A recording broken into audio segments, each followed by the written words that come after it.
Hi friends, நார் சத்து அதிகம் நிறைந்த பர்பிள் நிற முட்டைக்கோஸ் பொரியல் எப்படி செய்யறதுன்னு தான் இன்றைக்கி நான் உங்ககிட்ட ஷேர் பண்ண போகிறேன்.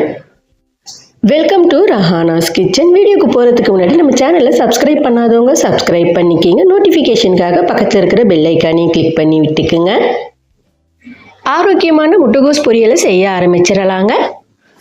அதுக்கு இந்த முட்டைக்கோஸை 1/4 கிலோ அளவுக்கு கட் பண்ணி நல்லா வாஷ் பண்ணி எடுத்துக்கிறேங்க. சாப்பரில் சேர்த்து நல்லா சாப் பண்ணி எடுத்துக்கிறேன், அல்லது குட்டி குட்டியாக கட் பண்ணி எடுக்கிறதா இருந்தாலும் எடுத்துக்குங்க.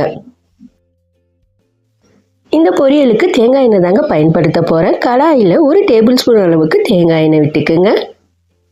எண்ணெய் காஞ்ச உடனே 1/2 டேபிள் ஸ்பூன் அளவுக்கு கடலைப்பருப்பு சேர்த்துக்குங்க. நல்லா மொறுன்னு வறுத்து விட்டு எடுத்துக்குங்க.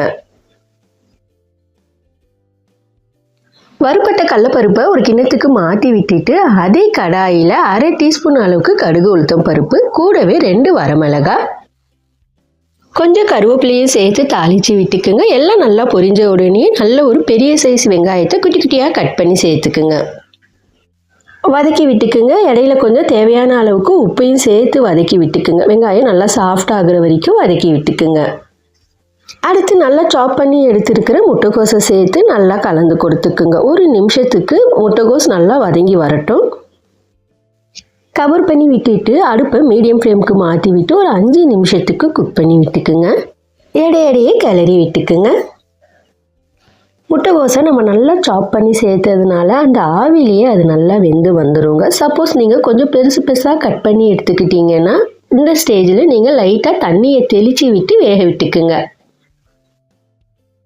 5 நிமிஷத்துக்கு அப்புறம் ஓப்பன் பண்ணி விட்டு நல்லா கலந்து கொடுத்து உப்பு ஒரு தடவை செக் பண்ணி விட்டுக்குங்க. தேவைப்பட்டால் இந்த ஸ்டேஜில் மறுபடியும் உப்பு கொஞ்சம் சேர்த்து நல்லா கலந்து கொடுத்து குக் பண்ணி விட்டுக்குங்க. அடுத்து ஒரு கை நிறைய தேங்காய் துருவலை சேர்த்து கலந்து கொடுத்துக்குங்க. சில நொடிகளுக்கு அப்புறம் நம்ம வறுத்து எடுத்து வச்சுருக்கோம் இல்லையா கடலைப்பருப்பு, அதை மேலே சேர்த்து விட்டு கலந்து கொடுத்து அடுப்பை ஆஃப் பண்ணி விட்டுக்குங்க. அவ்வளவுதாங்க, பர்பிள் நிற முட்டைக்கோஸ் பொரியல் சூப்பராக ரெடி ஆயிடுச்சிங்க.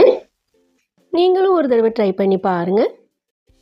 இந்த வீடியோ உங்களுக்கு பிடிச்சிருந்தா லைக் பண்ணுங்கள். பக்கத்தில் இருக்கிற ஹை பட்டனை கிளிக் பண்ணி சப்போர்ட் பண்ணுங்கள்.